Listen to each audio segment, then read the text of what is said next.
작밴 캠프를 통해서 깨달은 게 하나가 있는데, 저 강사분들이 다 목사님이고 전문가들이에요. 그래서 이제 기본적으로 배우게 한 다음에 네가 최대한 잘할 수 있는 막 한번 쳐보라. 그러니까 막 서로 빡 치는 거예요. 막. 그 중에도 잘 치는 사람은 진짜 잘 칠 거 아니에요. 막 치고, 또 드럼 치는 사람 빡 두들기고, 또 뭐 베이스 기타 하든지 일렉 기타 뭐 못 친 다음 띵깡띵깡 거리고 막 그러는데, 그렇게 막 치니까 소리가 완전히 개판. 근데 그 밴드라는 게 합주잖아요. 합주. 한 사람이 잘한다 해도 절대로 좋은 소리가 안 나는 거예요. 우리 이번에 밴드에 참여한 학생들도 그걸 많이 깨달았겠지만은, 잘하는 사람은 못하는 사람이 따라오게 소리를 맞춰줘야 되고, 또 못하는 사람은 잘하는 사람 소리에 맞춰서 부지런히 같이 따라올 때 아름다운 합주 소리가 나는 겁니다. 교회도 그런 것 같더라고요. 교회도 신앙생활도 한 사람이 막 잘한다고 하는 게 아니라, 잘하는 사람은 못하는 사람을 어떻게 해야 돼요? 잘할 수 있도록 세워주고 이끌어주고, 또 못하는 사람은 잘하는 사람이 어떻게 하나 보고 따라가고, 그래야 소리가 아름답게 세워나듯이 교회도 아름답게 세워지겠구나. 이번에 그걸 좀 제가 느꼈습니다. 그래서 우리 학생들이 이제 하나님 은혜로 이제 밴드가 세워질 것 같습니다. 다음 주에 이제 오늘 영상을 봤지만은 내가 오늘 대표로 민아한테 얘기했어요. 다음 주에 한번 정말 너희들이 이번에 배운 거 한 곡 특성을 다음 주에 한번 해서 성도님들에게 한번 우리 이렇게 열심히 하다 왔어요 라고 한번 보여주자. 그래서 다음 주에는 실제적으로 한번 할 겁니다. 기대하십시오. 할렐루야. 그리고 누구든지 할 수 있어요. 하나님 은혜로 이번에 하나님께서 드럼도 보내주시고, 또 우리 학생들이 또 같이 참여할 수 있게 해서 너무 감사하고요. 자, 이 영어, 제가 영어와 한문을 옮겨놨는데, 영어가 뭐죠? 예? 뭡니까? 그럼 밑에 한문. 교육. 영어가 education입니다. 뭐냐면은 교육이에요, 교육. 근데 이 교육의 원어의 뜻이 뭔지 아십니까? 이 제일 앞에 알파벳 E가 뭐냐면은요, 밖으로라는 원어입니다. 원어. 그 다음에 DUC가 뭐냐면은 덕스라고 해가지고 이끌다. 이 원어의 뜻입니다. 이게 다른 말로 말하면은 예전에 우리가 닥트라고 여러분 들어본 적 있으세요? 그 음식점 가면은 막 고기 구울 때 연기를 빨아내 밖으로 내는 거, 그걸 닥트 공사라고 덕트라고기도 하고, 우리 일본식 발음은 닥트라고도 하잖아요. 근데 그 뜻입니다. 그러니까 교육이 정확하게 뜻이 뭐냐면은 이미 그 학생 안에 모든 잠재력이 있는 겁니다. 탁월할 수 있는 잠재력이 있는 그 학생에 있는 것을 밖으로 드러나도록 이끌어주는 게 교육입니다. 그러니까 교육의 원래 처음 시작은 이미 이 학생에게 엄청난 잠재력과 능력이 그 안에 있다는 겁니다. 교육은 그것을 밖으로 나타나게 이끌어주는 것이 교육인 것입니다. 그래서 우리 교육할 때 너는 바보야, 너 그것도 못해 하면 교육이 아닌 거예요. 너는 재능이 없어, 너는 그거 할 수 없어 라고 얘기한다면 이미 그건 교육이 아닌 겁니다. 이미 그 학생에게 탁월함과 놀라운 능력과 잠재력이, 이 엄청난 잠재력이 그 안에 있는 겁니다. 교육은 그것을 밖으로 드러나게 만드는 것이 교육이다. 제가 이 단어를 보면서 정말로 이게 정말 성경적이구나. 성경적이다. 그리스도 안에서 우리는 어떤 존재들입니까? 나는 어떤 존재입니까? 여러분이 생각하고 있는 여러분의 존재는 어떤 존재입니까? 지금 상황이 힘들고 어렵다고 해서 그것이 여러분입니까? 하나님이 여러분을 창조하고 여러분을 만드시고 여러분을 만드실 때 하나님이 어떻게 말씀하셨어요? 아, 내가 실패했네 이거. 잘못 만들었네. 이렇게 하셨습니까? 여러분을 만들고 하나님이 어떻게 했어요? 좋았다. 여러분 한 사람 한 사람 만들고 하나님이 너무 기뻐하셨어요. 심히 좋았다. 여러분이 하나님 보시기에 너무 좋은 존재들입니다. 너무 좋은 존재라는 사실은요, 여러분 안에 하나님의 모든 DNA가 여러분 안에 있다는 사실입니다. 그래서 창세기 1장 26절부터 28절까지 하나님의 형상과 모양대로 여러분을 창조하셨습니다. 그렇기 때문에 하나님의 좋은 모든 DNA가 나에게 있는 거예요. 엄마 아빠가 결혼해서 자식을 낳으면은 그 자식에게는 부모의 모든 DNA가 그 안에 들어있듯이 하나님이 나를 창조할 때 하나님의 형상과 모양대로, 다른 수많은 창조물들은 그렇게 만들지 않았지만은 사람은 하나님의 형상과 모양대로 하나님의 모든 DNA를 우리에게 주셨습니다. 그래서 에베소서 1장 3절에 성경은 뭐라고 얘기하고 있습니까? 자, 한번 에베소서 1장 3절 같이 한번 읽겠습니다. 찬송하리로다 하나님 곧 우리 주 예수 그리스도의 아버지께서 그리스도 안에서 하늘에 속한 모든 신령한 복을 우리에게 주시되. 아멘. 이 복이 얼마나 감사하고 기쁜지 처음 단어가 뭡니까? 찬송하리로다. 찬송하리로다. 찬송하리로다. 하나님 곧 우리 주 그리스도의 아버지께서 그리스도 안에서 하늘에 속한 모든 신령한 복을 뭐라고요? 우리에게 주셨다는 사실입니다. 그러므로 우리 안에 하늘에 속한 모든 신령한 복이 우리 안에 있다는 사실입니다. 자, 베드로후서 1장 3절 같이 읽겠습니다. 그의 신기한 능력으로 생명과 경건에 속한 모든 것을 우리에게 주셨으니 이는 자기 영광과 덕으로서 우리를 부르신 이를 알므로 말미암으니라. 아멘. 그의 신기한 능력으로 생명과 경건에 속한 모든 것을 뭐라고요? 우리에게 주셨으니 이는 자기 영광과 덕으로서, 이 덕이란 단어가 아레테라어에서 탁월함, 남자다움, 칭찬받을 만한 이런 뜻입니다. 하늘에 속한 모든 것, 또 생명과 경건에 속한 모든 것을 우리에게 뭐라고요? 주셨다. 이미 과거형입니다. 주셨습니다. 하나님의 DNA가 내 안에 다 있어요. 그래서 나는 하나님께서 나의 모든 것들을 내 영에다가 다 주셨습니다. 따라합시다. 내 영 안에 모든 것이 있다. 여러분 영 안에 모든 것들이 다 있습니다. 사람은 영혼 몸으로 이루어졌는데 하나님께서 영적인 존재고, 요한복음 4장 24절에 하나님은 영이시니, 그 영이신 하나님께서 자기 형상과 모양대로 우리를 영적인 존재로 창조했습니다. 그래서 나는 영입니다. 그래서 내 영 안에 하늘에 속한 모든 신령한 복, 생명과 경건에 속한 모든 것을 우리 안에 이미 주셨습니다. 내 안에 있다는 사실입니다. 어디에 있다고요? 내 안에 있습니다. 내 안에. 근데 중요한 것이 내 안에 있는, 내 영 안에 있는 것을 내 밖으로, 내 삶 가운데 드러나야 되잖아요. 그죠? 우리 집에 10억이라는 돈이 있어도 내가 그것을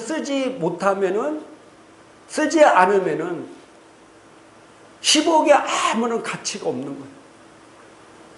내가 10억을 가졌으면 내 안에 있는, 집 안에 있는 것을 내가 써야 돼. 그래야 풍성한 삶을 살 수 있어요. 이 내 안에 하나님께 주신 모든 걸 주셨는데 이것이 밖으로 나타나게 해야 되는데, 밖으로 나타나게 하기 위해서는 가장 중요한 게 뭐냐면은 내 생각과 내 마음을 바꿔야 된다는 사실입니다. 그래서 로마서 12장 1, 2절 한번 읽어보겠습니다. 로마서 12장 1절 2절 같이 한번 읽겠습니다. 그러므로 형제들아 내가 하나님의 모든 자비하심으로 너희를 권하노니 너희 몸을 하나님이 기뻐하시는 거룩한 산 제물로 드리라. 이는 너희가 드릴 영적 예배니라. 너희는 이 세대를 본받지 말고 오직 마음을 새롭게 함으로 변화를 받아 하나님의 선하시고 기뻐하시고 온전한 뜻이 무엇인지 분별하도록 하라. 아멘. 너희는 이 세대를 본받지 말고 오직 마음을 새롭게 함으로 변화를 받아 하나님의 선하시고 기뻐하시고 온전한 뜻이 무엇인지 분별하도록 하라. 네 마음, 네 생각을 변화시켜야 된다는 거예요. 무엇으로? 하나님의 말씀으로. 그래서 하나님께서 원하신 선하고 기뻐하시고 또 온전한 뜻이 무엇인지를 알아야 된다는 거예요. 대부분의 많은 사람들은 기본적으로 자기 생각들이 있습니다.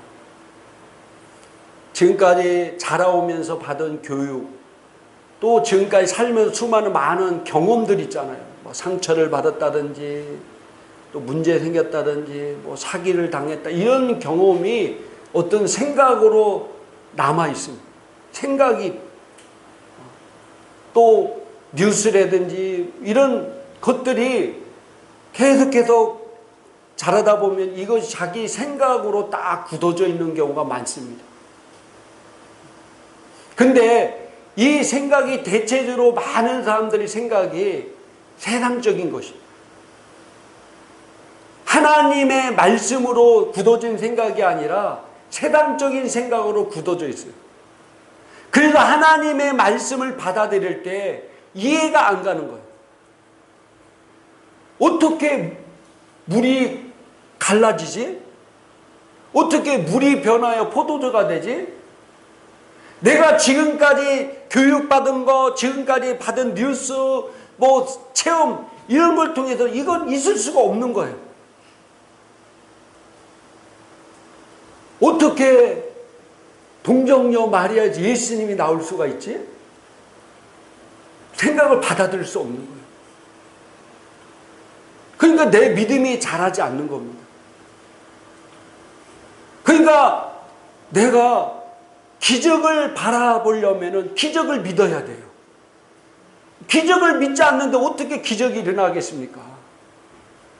기적을 믿어야 기적이 일어나는데 기적을 믿지를 않는 거예요. 왜? 그 생각이 꽉 차 있기 때문에. 지금까지 내 생각이 꽉 잡혀 있기 때문에. 그래서 하나님께서 네 생각을 바꾸라는 거예요. 뭘로? 하나님의 말씀, 하나님의 마인드로 너의 생각을 바꾸라는 겁니다. 근데 이 생각이 한 번 굳어지면요, 그게 바꾸기가 쉽지 않아요. 이 생각이 얼마나 뭔지요. 성경에 보면은 이 생각이 바로 견고한 진이다. 그래서 고린도후서 10장 4절 한번 보겠습니다. 같이 한번 읽겠습니다. 우리의 싸우는 무기는 육신에 속한 것도 아니요 오직 어떤 견고한 진도 무너뜨리는 하나님의 능력이라. 모든 이론을 무너뜨리며 하나님 아는 것을 대적하여 높아진 것을 다 무너뜨리고 모든 생각을 사로잡아 그리스도에게 복종하게 하니. 아멘. 우리의 싸우는 무기는 육신에 속한 것이 아니오 오직 어떤 견고한 진도 무너뜨리는 하나님의 능력이라는 겁니다. 이 견고한 진이라는 거예요. 견고한 진. 이 견고한 진이 뭐냐면은 여러분들 전쟁 영화에 보면은 참호 같은 거 막 그 안에 들어가서 모든 싸울 수 있게끔 만든 게 이게 바로 견고한 진입니다. 근데 이 견고한 진이 뭐냐고 하면요, 많은 잘못된 이 성격을 해서 견고한 진이 어떤 사단이 뭐 세력을 쌓은 곳이라 이렇게 생각하는 분들도 많이 있는데, 오늘 성경은 견고한 진이 뭐라고 얘기하냐면은 모든 이론을 무너뜨리며 하나님을 아는 것을 대적하여 높아진 것, 모든, 그래서 그게 바로 모든 생각이라는 거지. 생각이 견고한 진이 돼서 아주 그냥 딱 견고한 진처럼 있어서 말씀을 받아들이기가 어렵다는 거예요. 그래서 여러분들 회개가 뭔지 아십니까? 회개하라, 천국에 갔다 왔다. 회개하라는 것은요, 원어의 의미는, 우리가 회개하는 것도 하나님 제 죄를 용서해 주세요, 하나님 잘못했어요, 이걸 회개라고 생각하는데, 회개의 그 가장 근본적인 게 뭐냐면은 생각을 바꾸는 겁니다. 회개가 뭐라고요? 생각을 바꿔야 돼요. 생각을 바꾸지 않으면요, 똑같이 매일 그 죄를 계속해서 회개할 수밖에 없어요. 왜? 내 생각이 안 바꾸면은요, 생각에 따라서 내 행동이 나오거든요. 맨날 부부싸움 하는 사람은 그 생각을 바꿔야 되는데, 안 바꾸면 계속 싸울 수밖에 없어요. 그래서 회개가 바로 뭐냐면은 생각을 바꾸는 거, 생각을 바꾸는 거. 이 생각을 바꿔야만이 내 안에 하나님께 주신 것들이 내 삶 가운데 나타날 수 있기 때문입니다. 내가 어떤 생각들을 갖고 있으면요, 이 생각이 바꾸지 않는 한은 그것을 누릴 수가 없어요. 그래서 에베소서 보니까, 자, 에베소 2장 보겠습니다. 같이 한번 읽겠습니다. 그때 너희는 그 가운데서 행하여 이 세상 풍조를 따르고 공중의 권세 잡은 자를 따랐으니 곧 지금 불순종 아들들 가운데서 역사하는 영이라. 전에는 우리도 다 그 가운데서 육체의 욕심을 따라 지내며 육체와 마음에 원하는 것을 하여 다른 이들과 같이 본질상 진노의 자녀였더니. 아멘. 자, 불순종의 아들들의 특징이 뭡니까? 자기 육신의 욕심을 따라 지내며 육체와 마음이 원하는 것을 하는 자들이 바로 본질상 진노의 자녀, 바로 불순종 아들들이라는 거예요. 그러니까 하나님의 말씀하는 대로 내 생각을 바꾸고 순종해야 돼. 그게 아니라 자기의 마음과 자기 육신에 원하는 것대로 사는 사람이 바로 불순종들의 아들들이라는 겁니다. 그래서 내 마인드와 내 생각을 바꿔야 돼. 보통 사람들은요, 이기적입니다. 이기적이란 뜻이 뭐죠? 자기 중심적이라는 거예요. 항상 사람은 생각할 때 자기 중심적으로 생각합니다. 이게 이기적인 겁니다. 그러면 사랑은 뭡니까?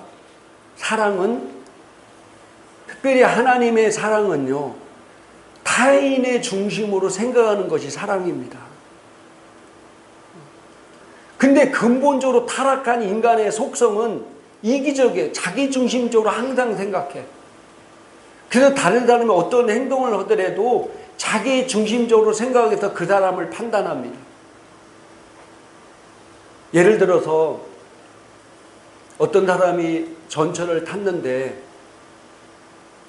그 어떤 남자가 어린 자녀 2명을 tas는데 어린 자녀들이 막 전철에서 시끄럽게 막 하고 있는데 남자는 가만히 있어요. 넋이 나간 듯이 가만히 있어.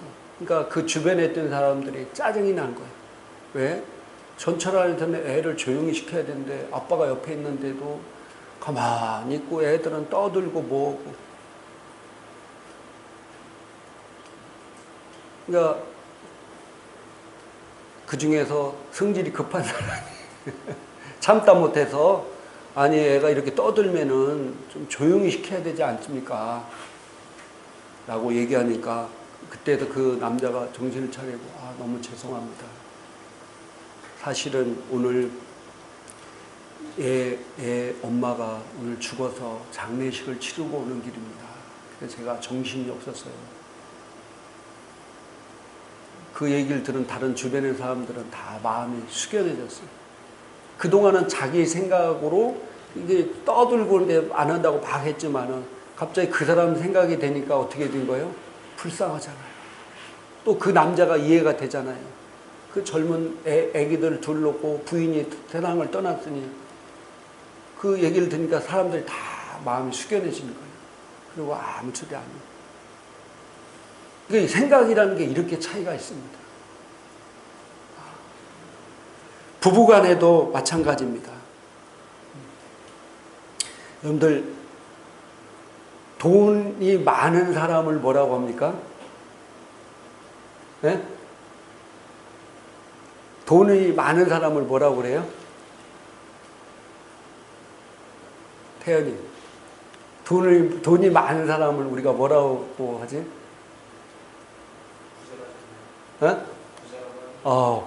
부자.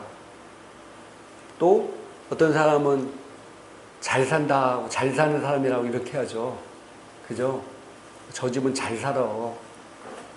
근데 사실 돈이 많은 것은요, 우리 태연이가 정말 잘 맞췄어요.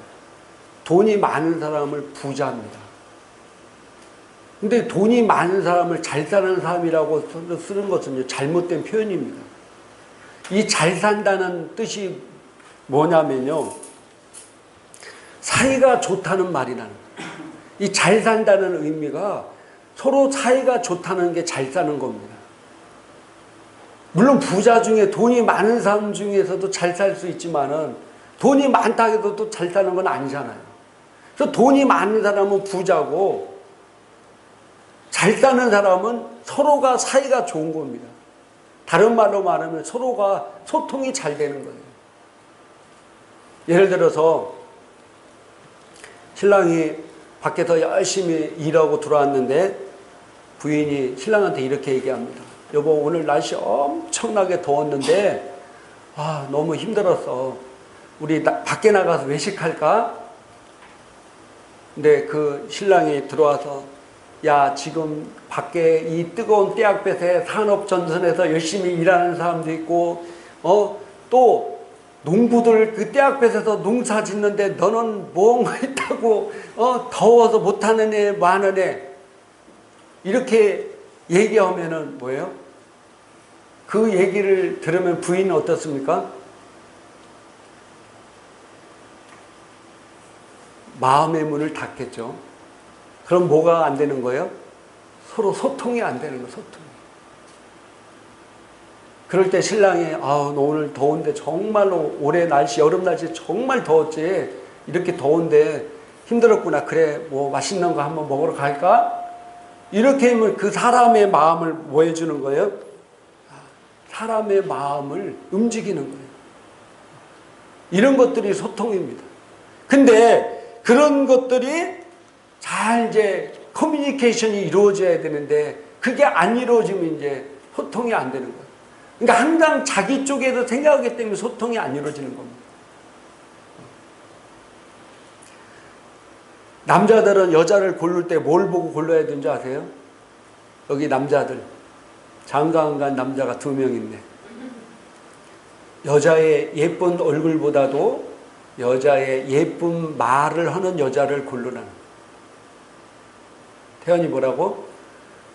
예쁜 여자보다도 예쁘게 말하는 사람을 세워주고 힘을 주는 그런 말을 하는 사람을 고르라는 거예요. 자, 어떤 사람이 구원받느냐? 자기를 나타내는 사람은 구원받을 수가 없습니다. 그러니까 자기 생각이 가득하고 자기 생각이 변하지 않는 사람은 구원받을 수가 없다는 거예요. 그 삶에서 구원받을 수가 없어요. 우리가 살다 보면 자녀의 문제, 뭐 부부간의 문제, 사랑과의 많은 문제 속에서 사람 살고 있어요. 이 세상에서 가장 중요한 것이 바로 사랑인데 많은 사람들이 이 사랑에 서투릅니다. 인간과의 관계 속에서 수많은 많은 문제들이 드러날 수 있고 여기에 행복이 나타날 수 있는데 자기가 의가 충만한 사람은 그 문제에서 구원받을 수가 없어요. 자기 중심적으로 생각하는 사람은 그 문제에서 구원받을 수가 없습니다. 자기의 연약함과 부족함을 깨닫고 하나님 앞에 회개하는 자들은 그 문제에서 구원받을 수 있다는 사실입니다. 자기의 부족함을 바라보고 또 자기 연약함을 깨닫고 겸손하게 하나님 앞에 나가는 사람은 그 문제에서 구원받을 수가 있어요. 근데 대체적으로 많은 사람이 자기 의의가 충만, 나는 이 정도면 됐고 나는 이 정도면 탁월한 사람이고 뛰어난 사람이라고 생각합니다. 그런 사람은 그 문제에서 구원받을 수가 없습니다. 말씀을 정리하고 마치겠습니다. 교육이 뭐라고 그랬어요? 네. 한문으로 교육은 가르쳐서 육성하는 것이 한문의 교육인데, 정말 성경적으로 말하는 교육은 그 안에 이미 모든 것들이 다 있다. 엄청난 잠재력과 능력이 그 학생 안에 있다. 그것을 밖으로 드러나게 만드는 것이 뭐라고요? 교육이다. 우리 그리스도 안에 하나님의 놀라운 신성한 복과 모든 축복들이 우리 안에 있습니다. 어디 안에 있다고요? 내 안에 있습니다. 내 안에. 우리는 정말로 탁월한 존재고 축복을 받은 존재입니다. 그럼 내 안에 있는 것이 내 삶 가운데 나타나야 되잖아요. 내가 그런 존재인데 내 삶 가운데 아무것도 안 나타나면은 아무리 있어도 누릴 수가 없잖아요. 근데 그것이 나타나게 하기 위해서 가장 중요한 것이 바로 내 생각을 변화시키는 거다. 뭘로? 하나님의 말씀으로 자기 생각을 변화시키지 못하면 그것이 바로 서기관들이고 바리새인들이고 남을 정죄하고 판단하고 결국은 예수님을 십자가에 못 박아 죽이는 사람이 되는 겁니다. 아무리 신앙생활을 오래 해도 내 생각을 바꾸지 않으면요, 결국 신앙생활을 오래 해야 한다 해서 그 안에 하나님께 주신 것이 나타나는 것이 아니라 내 생각을 바꿔야 그것이 내 삶 가운데 나타나는 것입니다. 그러기 위해서는 중요한 게 사랑으로 기능하고 또 하나님 말씀이 그렇다 하면은 내 삶의 생각의 태도를 바꿀 때 내 삶 가운데 정말로 행복한 열매, 풍성한 열매, 축복된 열매를 거둘 수 있다는 사실입니다. 우리는 그런 존재들입니다. 여러분들이 말씀을 듣고 한 가지라도 내 생각을 말씀 안에서 그래, 나도 이렇게 해야 되겠다. 나도 가족 간에 이렇게 소통해야 되겠다 라고 바뀌면 바뀐 만큼 여러분이 삶 가운데 거기서부터 얻어지는 풍성한 은혜와 축복을 누리게 될 것입니다.